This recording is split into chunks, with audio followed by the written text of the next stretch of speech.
Dua orang pelaku nekat mencuri sepeda motor yang terparkir di halaman sebuah kantor di Tanjung Priok, Jakarta Utara. Berdasar rekaman CCTV, pelaku beraksi dengan mematahkan kunci stang dengan kaki terlebih dahulu sebelum membawa kabur motor incarannya.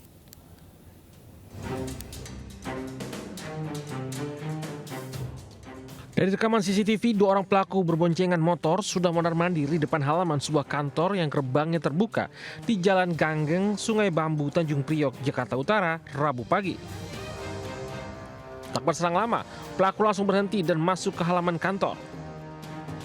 Seorang pelaku mengincar sepeda motor yang diparkir dan mematahkan kunci sepeda motor dengan cara ditendang dengan kaki. Setelah kunci stang bisa dirusak, pelaku mendorong sepeda motor keluar halaman lalu kabur. Sebelumnya pelaku pernah melakukan percobaan pencurian sepeda motor meski sudah merusak rumah kunci sepeda motor namun gagal dibawa kabur. Akhirnya ngarah ke sini. Kebetulan di sini ada motor dua antara Honda Revo dengan Honda Beat. Yang diambil ternyata Honda Beat. Tapi kuncinya udah posisi kunci stang sih dan ada kunci ganda. Tapi kebetulan mungkin trik dia matahin kunci stang terus langsung kabur lewat pintu sebelah sini. Itu pelaku kalau dilihat dari CCTV berapa orang bang? Dan caranya matahin stang itu gimana? Ditendang dia. Karyawan kantor sudah melaporkan pencurian sepeda motor tersebut ke Polsek Tanjung Priok, Jakarta Utara dengan membawa barang bukti rekaman CCTV. Dari Jakarta, Sofian Firdaus melaporkan. Sebuah rumah warga di Kecamatan Turikale, Kabupaten Maros, Sulawesi Selatan dilempari bom molotov oleh sekelompok orang tidak dikenal mengendarai sepeda motor. Belum diketahui motif aksi teror pelemparan bom molotov ini.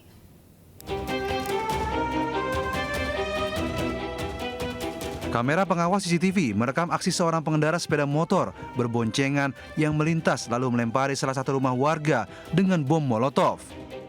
Aksi pelemparan bom molotov terjadi di Jalan Nangka, Kecamatan Turikale, Kabupaten Maros, Sulawesi Selatan pada dini hari.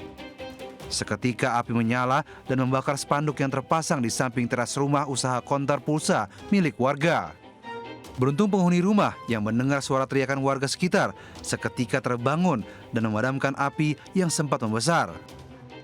Kurang jelas juga karena tidur juga itu. Ceritanya bagaimana karena nggak bisa tidur. Oh, orang di rumah pada saat itu tidur semua ya Pak De? Semua, iya. Oh, terus yang lihat itu siapa Pak? Ada tetangga yang lihat. Ada tetangga yang lihat. Terus berapa orang Pak? Kurang jelas juga berapa orang karena katanya agak lebih dari 2 lah. Naik apa dia? Naik motor. Kepolisian sektor Turikale bersama Satreskrim Polres Maros yang tiba di lokasi langsung memasang garis polisi dan mengamankan pecahan botol berisi bahan bakar minyak. Belum diketahui motif aksi teror pelemparan bom molotov ini. Dari Kabupaten Maros, Sulawesi Selatan, Wahyu Ruslan, iNews melaporkan. Kepolisian Polda Metro Jaya menggelar rekonstruksi kasus dugaan pembunuhan Dante, anak berumur 6 tahun yang ditenggelamkan oleh kekasih ibu kandungnya sendiri. Rekonstruksi digelar di Polda Metro Jaya dan lokasi kejadian kolam renang pada Rabu pagi.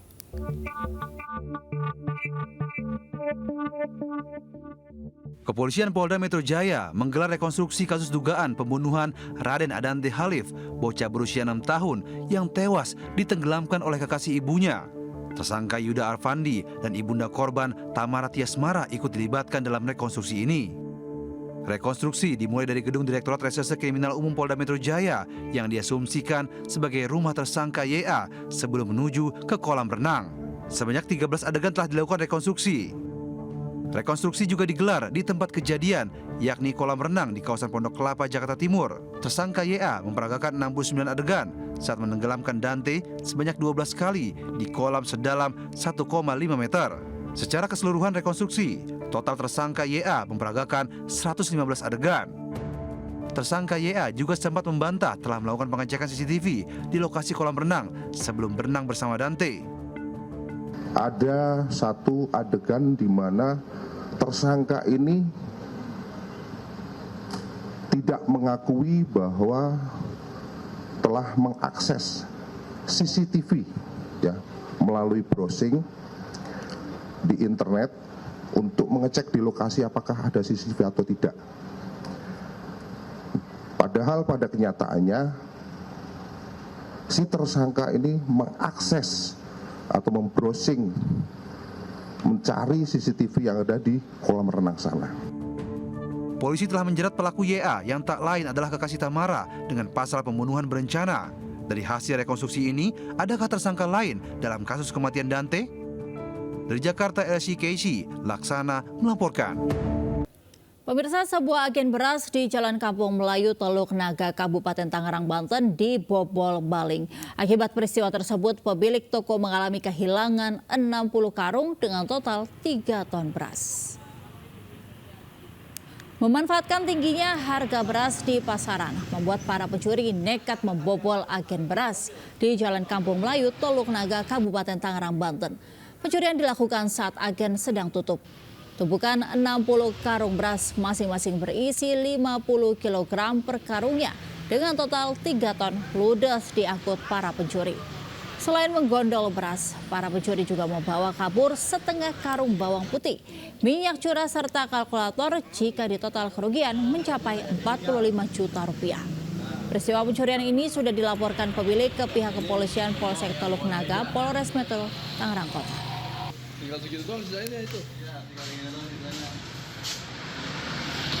Pembongkaran bangunan tempat hiburan malam di Kota Serang, Banten berlangsung ricuh.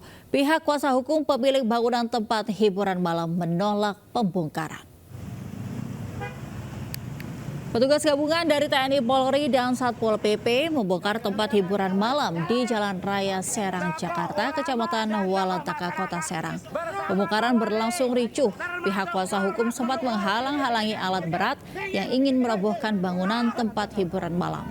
Diketahui bangunan tempat hiburan malam ini sebelumnya telah dibongkar oleh Pemkot Serang pada pertengahan tahun 2023, namun oleh pihak pengusaha dibangun kembali. Diduga bangunan berdiri di atas tanah negara. Usai mendapat dukungan dari tokoh masyarakat, Ormas Pemkot Serang akhirnya meratakan bangunan tempat hiburan.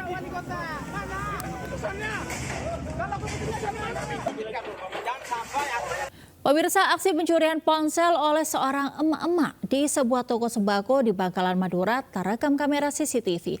Pelaku memanfaatkan kelengahan korbannya saat asyik berbelanja di toko tersebut.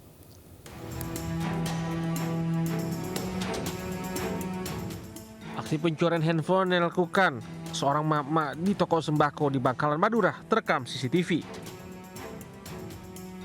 Korban yang juga seorang emak-emak tanpa sadar menaruh ponselnya di meja kasir lalu berbelanja. Ia lalu meninggalkan ponsel tersebut dan sibuk mengurusi barang belanjaannya. Kesempatan ini dimanfaatkan seorang emak-emak lainnya yang mengetahui situasi tersebut. Dengan cepat ia menggasak ponsel korbannya sambil menutupinya dengan tumpukan barang yang telah disiapkan. Usai beraksi, pelaku kabur. Sama sedang belanja ya? Iya, sama-sama belanja. Habis itu yang ngambil gak jadi belanja, hanya bawa kabur HP itu? Iya. Ini korban akan melaporkan kasus pencurian tersebut ke Mapolsek setempat. Dari Bangkalan, Madura, Taufik Syarawi melaporkan. Sebuah pohon raksasa tumbang di Jalan Raya Desa Penanggungan, Kecamatan Trawas, Kabupaten Mojokerto. Tumbangnya pohon juga menimpa warung dan menutup akses wisata menuju ke Pegunungan Trawas.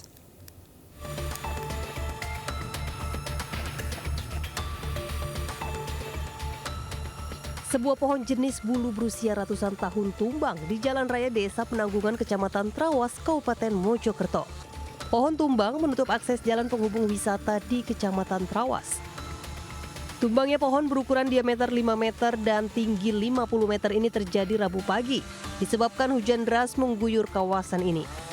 Pohon juga menimpa warung makanan dan minuman yang berada di seberang jalan. Akibat kejadian, warung ambruk dan peralatan masak rusak. Saat kejadian, lalu lintas ramai kendaraan dan warung sedang tutup. Beruntung tak ada korban jiwa dalam peristiwa ini. Untuk sementara akses wisata Pegunungan Trawas dari Kecamatan Ngoro dan sebaliknya hanya bisa dilalui kendaraan sepeda motor. Penyebabnya mungkin kemarin itu tadi malam itu hujan nggak berhenti-berhenti. Terus campur angin nggak? Ada anginnya sedikit, cuma hujannya agak deras. Itu kejadian tapi warungnya buka tutup Pak? Belum buka, tutup. Terus tiba-tiba jatuh atau kena angin atau gimana? Nggak ada angin. Nggak ada angin. Cuma gitu. Tiba-tiba jatuh gitu aja? Ya, jatuh. Polisi dan warga pun langsung berjibaku mengevakuasi pohon agar akses jalan kembali buka. Dari Kabupaten Mojokerto, Jawa Timur, Solahuddin Ainus melaporkan. Hingga akhir Februari 2024, penderita demam berdarah atau DBD di Jepara, Jawa Tengah kian meningkat hingga mencapai lebih dari 500 orang. 12 orang diantaranya meninggal dunia. Tingginya angka penderita DBD di Jepara menyebabkan sejumlah rumah sakit penuh pasien.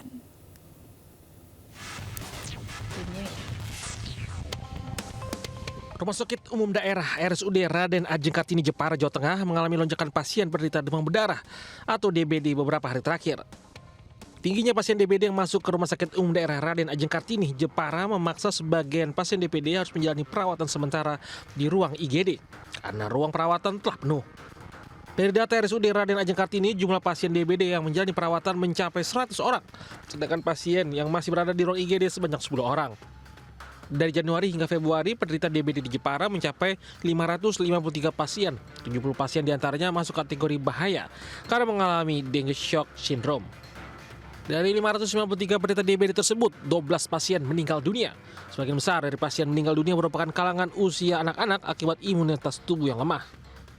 Ada tanda-tanda bahaya ya, bahkan diantaranya mengalami dengue shock syndrome. Kemudian kita juga ada 12 kematian ya, karena demam berdarah ini yang mana memang banyak atau didominasi usia anak-anak. Selebihnya ada kasus demam denggi, ada 471, sehingga kalau di total ini lebih dari 500. Ya, laporan kewaspadaan di rumah sakit ada 553. Dinas Kesehatan Jepara telah mengambil tindakan dan langkah penyemprotan fogging di pemukiman penduduk. Pencegahan dilakukan dengan cara pemberantasan sarang nyamuk. Di Jepara, Jawa Tengah, Alif Sutarto melaporkan.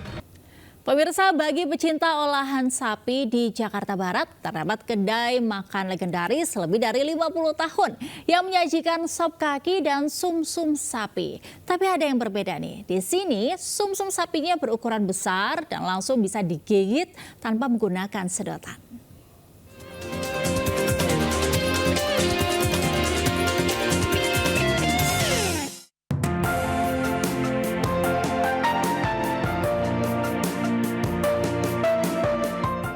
Berlokasi di Jalan Taman Sari 6, Jakarta Barat, kedai legendaris ini sudah berdiri 50 tahun. Kedai ini menyajikan sop kaki sapi dan sumsum yang rasanya gurih menggugah selera. Saya pun langsung bertemu dengan Pak Oji, sang pemilik kedai, dan langsung melihat bahan-bahan yang digunakan. Ini asli dari tulang sapi. Mana? Wah, ini gede banget. Selain sumsum ada apa lagi tuh? Ada Bu, ada urat, ada daging, ada kaki. Nah, ini viral nih telapak Bu. Ini telapak kaki sapi. Iya Bu, semuanya dari kaki sapi semua Bu. Pak Oji menggunakan bahan-bahan segar dengan daging pilihan yang sebelumnya sudah dimasak hingga empuk. Nah, ini dia sajian sop daging, sop sumsum, dan perkedel kentang yang berbentuk bulat. Nah, sobat makan, lihat nih, wah, sumsumnya gede banget. Dan biasanya kalau kita makan sumsum itu kan dihisap gitu kan pakai sedotan. Nah, ini sumsumnya udah dikeluarin, jadi kita tinggal makan. Yuk, langsung kita coba. Nih, lihat sumsumnya langsung bisa dipotong dan dikunyah lembut banget. Isian sop daging dengan kuah kuning ini sangat melimpah. Terdapat potongan daging, tomat, daun bawang, kentang, serta kerupuk emping. Wah, ini perkedelnya definisi renyah di luar tapi lembut di dalam. Karena kentangnya itu lembut dan luarnya itu krenyes crispy gitu. Jadi enak banget dan bener cocok, pas banget untuk dijadiin makanan pendamping dari sop sumsum dan juga sop daging ini. Enak banget, beneran. Kita makan lagi yuk. Satu porsi sop di kedai ini dijual mulai harga Rp27.000. Kedai yang buka sejak pagi hingga pukul 3 sore ini pun selalu ramai pembeli. Bagi Anda pecinta sop sapi, kedai legendaris ini bisa menjadi referensi. Dari Jakarta, Gisela Nurrahma, Irian Syah dan Dandi Bernadi, iNews melaporkan. Pemerintah Taiwan tahun ini kembali menggelar acara Festival Lampion Taiwan atau Taiwan Lantern Festival 2024 di kota Tainan, Taiwan. Sekitar 300-an lebih lampion berbagai bentuk dan ukuran menyemarakan kegiatan tahun ini. Termasuk lampion Borobudur yang menjadi ikon Indonesia.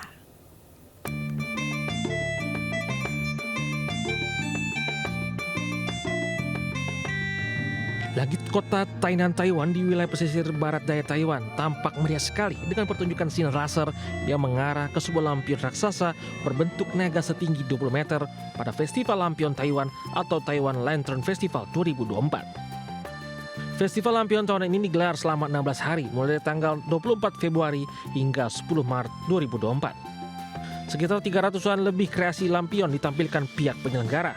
Ratusan pengunjung antusias sekali menyaksikan acara ini. Pihak penyelenggara menargetkan sebanyak 15 juta pengunjung akan hadir selama festival berlangsung. Termasuk 1 juta pengunjung diantaranya diharapkan berasal dari Indonesia. In Indonesia, should Yes, I hope visit? toward 1 million. So okay. Yes. From Indonesia? Yes. That's good. So this is very, very impressive and just incredibly beautiful and colorful. Yes, I love it. It's really pretty and it's very different. So, well, I like the one where the whale is coming out of the ocean, and of course the big one is going to be the dragon coming up at 7:19. oh yeah, I want to see the dragon. I like the blue dragon over there too. Dalam festival ini lampion berbentuk Candi Borobudur dari Indonesia juga ikut ditampilkan. Lampion Borobudur ini dikerjakan oleh 5 orang pekerja seni dari Taiwan selama 1 bulan. 那我们就是帮代表处这边来设计制作这个灯组这样。 Festival Lampion tahunan ini merupakan festival yang ke-35 kalinya. Dan bagi warga Taiwan, festival Lampion kali ini sangat ditunggu sekali setelah masa penantian selama 16 tahun lamanya. Dari kota Tainan, Taiwan, Adi Budiansyah, iNews melaporkan. Kita ke informasi lainnya, gerombolan monyet menyerang permukiman warga di kawasan Jalan Sekeloa, Kecamatan Coblong, Kota Bandung. Meski tidak merusak dan menyerang anak-anak, warga khawatir dengan kemunculan gerombolan monyet.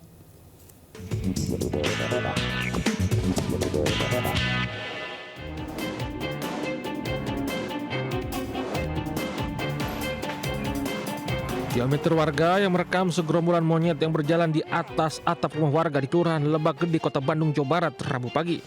Selain itu, monyet-monyet tersebut juga berjalan di atas kabel listrik untuk mencari makanan di kawasan tersebut. Meski tidak merusak fasilitas, warga khawatir dengan kemunculan gerombolan monyet tersebut. Diduga monyet-monyet itu kelaparan hingga keluar dari habitatnya untuk mencari makanan ke rumah-rumah warga. Warga sekitar merasa terganggu serta resah dengan kemunculan gerombolan monyet. Warga takut jika monyet-monyet menyerang anak-anak. Monyet-monyet ini habitatnya dirusak, terganggu, dan yang paling utamanya adalah kelaparan, itu aja intinya. Sebelumnya sendiri emang terjadi penyerangan gerombolan monyet ini, Pak? Enggak pernah sama sekali, karena di sini tidak ada habitat. Nggak tahu ini juga habitatnya dari mana. Mereka muncul ke sini mungkin karena di sini banyak ada lahan-lahan begini, lahan kosong. Ya mereka lari ke sini. Biasanya tidak pernah terjadi. Warga berharap petugas Damkar PB Kota Bandung dapat menangkap gerombolan monyet agar tidak meresahkan warga. Dari Bandung, Jawa Barat, Ervan David melaporkan. Pemirsa, Menteri Pariwisata dan Ekonomi Kreatif Sandiaga Salahuddin Uno menghimbau masyarakat agar berwisata di Indonesia saja dibandingkan ke Thailand. Hal ini menanggapi kebijakan baru pemerintah Thailand yang mewajibkan para turis menyiapkan uang tunai 6,5 juta per orang saat berkunjung.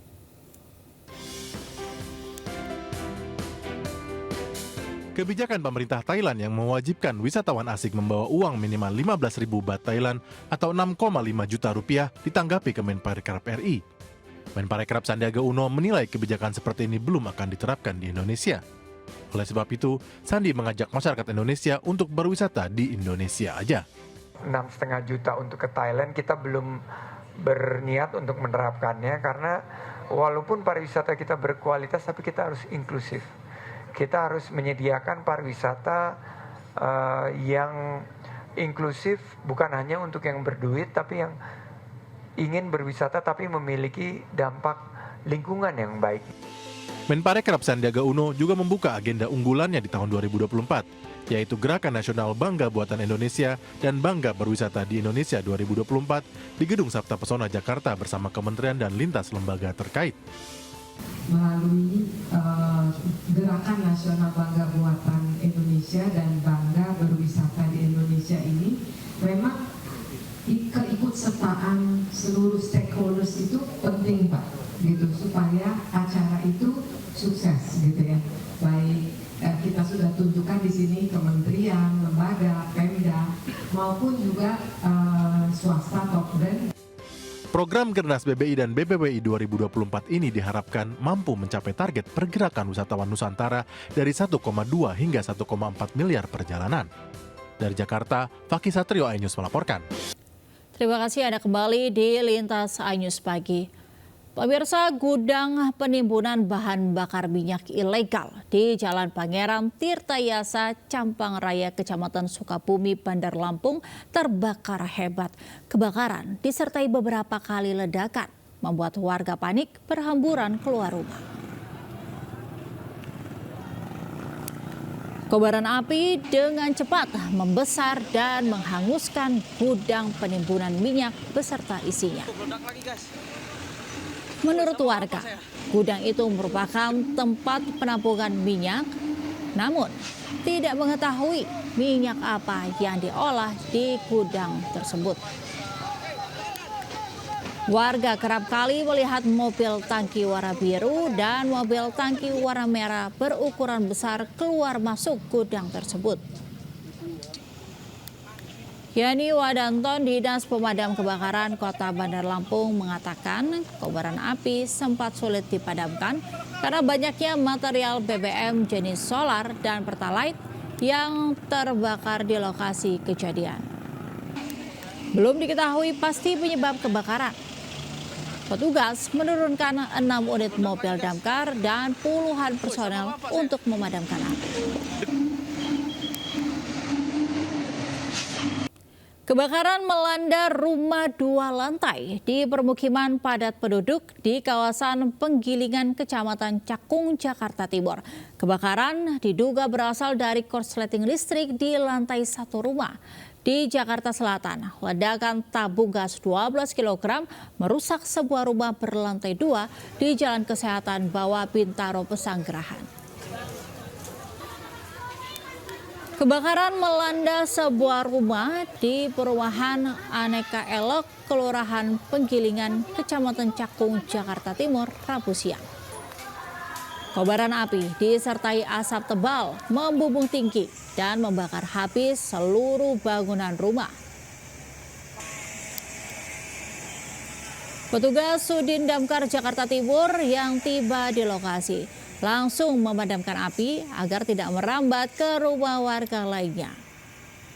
Kebakaran diduga berasal dari korsleting listrik di salah satu ruangan hingga menimbulkan percikan api dan merambat ke ruangan lainnya. Api berhasil dipadamkan dengan menurunkan sedikitnya 15 unit mobil pemadam kebakaran.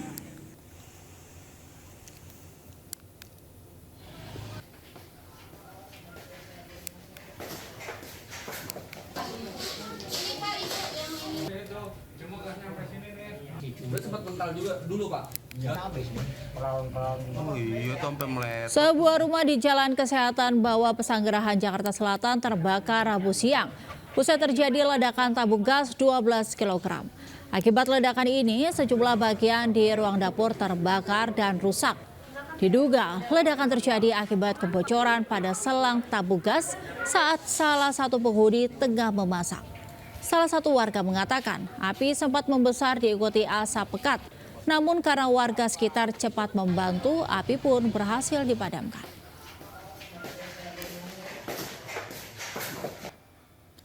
Pemirsa, seorang perempuan saksi partai dianiaya caleg separtainya saat penghitungan surat suara di PPK Rawalumbu, Kota Bekasi, Jawa Barat. Usai penganiayaan, korban melaporkan ke Mapolres Metro Bekasi.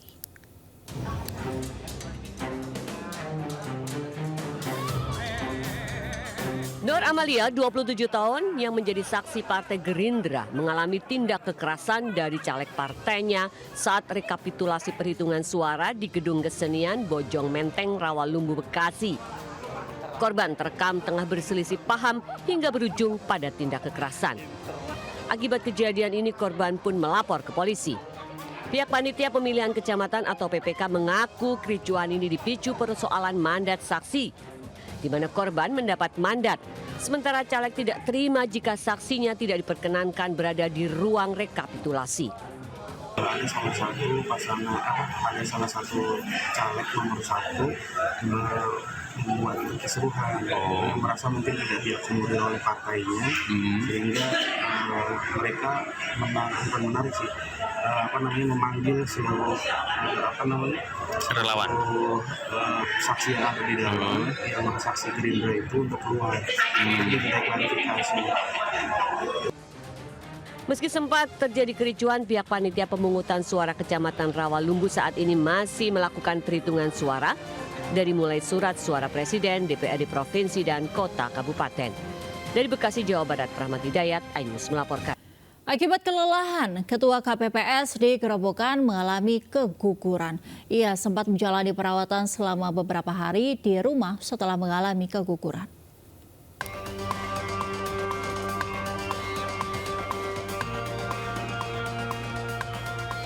Neni Andarwati, 36 tahun asal Desa Boloh, Kecamatan Toroh, Gerobokan, Jawa Tengah, saat ini kondisinya sudah membaik setelah mengalami keguguran. Usai melaksanakan tugas sebagai Ketua Kelompok Penyelenggara Pemungutan Suara atau KPPS di TPS 26 Desa Boloh. Neni mengalami pendarahan dan langsung dilarikan ke rumah sakit oleh keluarga akibat kelelahan. Neni mengetahui dirinya sedang hamil 2 bulan saat pelantikan anggota KPPS se-Kecamatan Toroh. Ia mengetahui setelah mendapat hasil USG dari puskesmas. Pihak desa pun tidak mengetahui jika Neni dalam kondisi hamil sehingga ia lolos sebagai anggota dan kemudian diangkat menjadi ketua KPPS. Kan melihat kondisi, sepertinya kondisi saya juga kuat gitu. Jadi ya tidak menyangka kalau memang akan terjadi keguguran itu. Nggak mengira gitu. Jadi sempat dirawat di rumah sakit berapa hari? 2 hari. 2 hari saja. 16 dan 17 waktu kuret itu. Janin kemudian dibawa pulang dan dimakamkan di rumah. Sementara itu Ketua KPU Gerobokan, Jawa Tengah bersama polisi berkunjung untuk memastikan kondisi Neni. Pihak KPU berjanji akan bertanggung jawab dan mengganti semua biaya perawatan selama di puskesmas. Dari Gerobokan, Jawa Tengah, Rustaman Nusantara, iNews melaporkan. Pemirsa, ratusan mahasiswa dan dosen Universitas Negeri Jakarta berunjuk rasa di depan kampus mereka di Rawamangun, Jakarta Timur. Masa menyampaikan beberapa tuntutan, diantaranya turunkan Presiden Jokowi dan stabilkan harga sembako. Ratusan mahasiswa dan dosen Universitas Negeri Jakarta melakukan aksi demonstrasi dengan long march di depan gedung UNJ Jalan Pemuda Rawamangun, Jakarta Timur. Massa juga membakar ban sebagai bentuk kritik terhadap pemerintah. Sejumlah tuntutan disampaikan, diantaranya turunkan Presiden Jokowi, stabilkan harga sembako, serta turunkan biaya kesehatan dan pendidikan. Sementara puluhan personel dikerahkan untuk mengamankan aksi tersebut sehingga berjalan dengan kondusif.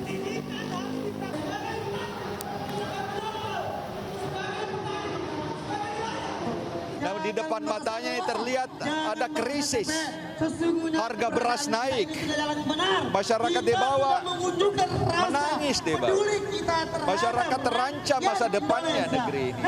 Pertikaian politik harus segera diakhiri karena mereka menyuarakan kebebasan ilmiah. Mudah-mudahan suara ini didengar. Aliansi Pemuda Kawal Pemilu mendesak KPU mengkaji ulang penggunaan Sirekap yang dinilai merugikan perolehan suara parpol menyusul adanya suara hilang dalam Sirekap. Sementara relawan paslon 01 dan 03 menggelar silaturahmi untuk selamatkan demokrasi.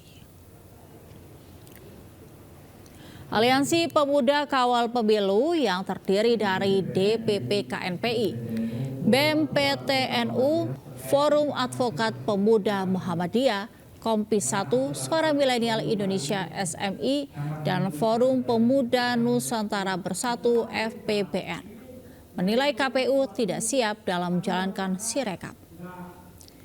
Aliansi Pemuda Kawal Pemilu mengungkap adanya suara hilang dalam Sirekap yang membuat suara dari semua partai peserta pemilu mengalami naik turun setiap jamnya. Kondisi ini tidak wajar dan mencederai proses demokrasi karena menyebabkan kegaduhan politik di Indonesia. Sementara relawan pejuang Amin 01 dan Gamma 03 menilai perhelatan Pilpres telah mengalami kecurangan yang terstruktur, masif, dan sistematis. Demi kebaikan bangsa dan negara, mereka mendesak DPR melakukan pemakzulan kepada Presiden Jokowi atas tindakan tidak netral dalam pemilu 2024. Saya Ketua Simpul Barisan Rakyat Antusias Pilih. Pemirsa, Partai Persatuan Indonesia menyebut Komisi Pemilihan Umum sebagai pihak penyelenggara pemilu tidak kompeten dalam menyajikan data-data yang akurat kepada masyarakat. Perindo pun mendorong dilakukan audit digital forensik Sirekap dan mendukung DPR menjalankan hak angket.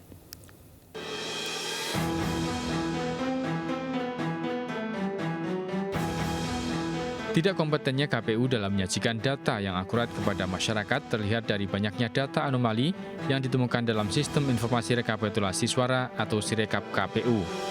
Sekjen DPP Partai Perindo Ahmad Rafiq menyoroti pernyataan resmi KPU yang telah 2 kali mengakui adanya kesalahan perhitungan atau kesalahan input dalam melakukan rekap C1 hasil kepada Sirekap, namun dalam perkembangannya tidak ada perubahan berarti. Hal ini membingungkan parpol peserta pemilu dalam mengikuti proses Sirekap tersebut. Beberapa kali statement dan komitmen KPU terkait dengan perbaikan Sirekap ini tidak pernah terjadi. Klaimnya sudah dilakukan, tetapi di dalam hasilnya itu selalu saja tidak ada sinkronisasi terkait dengan jumlah. Bahkan yang lebih ekstrim adalah ketika Partai Perindo melakukan rekap terhadap C hasil yang ada di Sirekap itu jumlahnya jauh lebih besar daripada jumlah yang ada ditampilkan oleh Sirekap. Perindo mendesak dilakukan audit digital forensik lembaga independen guna mengembalikan kepercayaan publik terhadap Sirekap KPU. Perindo juga mendorong anggota DPR menggunakan hak angket untuk mencari fakta terkait pemilihan umum 2024. Dari Jakarta, Rizky Ihwal, Iriansyah Wahyudi, iNews melaporkan. Pemirsa, Presiden Joko Widodo membuka rapat pimpinan TNI Polri tahun 2024 di Mabes TNI Cilangkap, Jakarta Timur, Rabu pagi. Dalam rapim kali ini, Presiden memberikan tanda kehormatan kepada Menteri Pertahanan Prabowo Subianto berupa kenaikan pangkat secara istimewa menjadi Jenderal TNI.